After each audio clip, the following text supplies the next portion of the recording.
I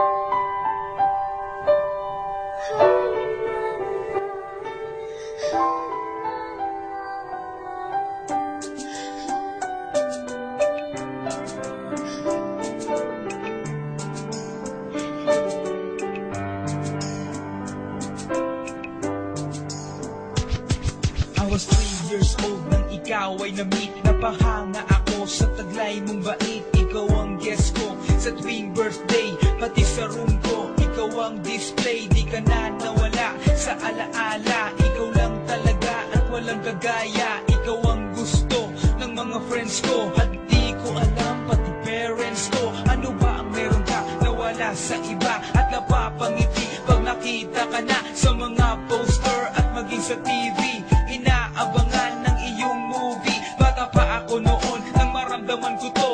Ayoko ng iba, ikaw ang gusto ko. At sa aaminin ko, maniwala ka, mas gusto kita kaysa kay Darna.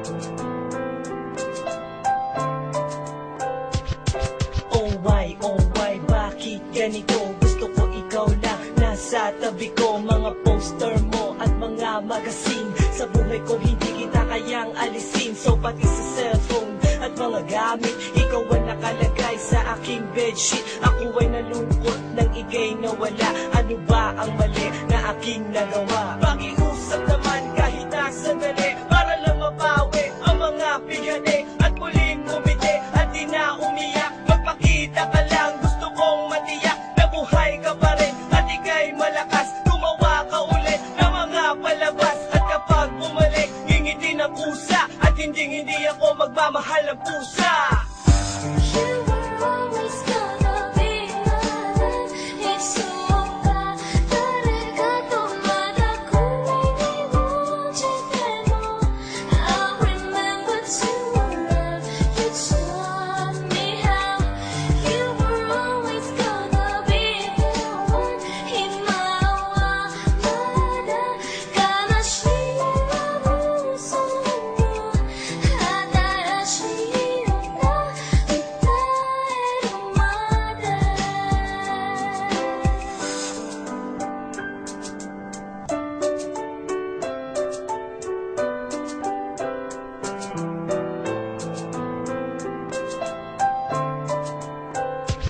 Lumipas ang mga taon, nananatili ka pangarap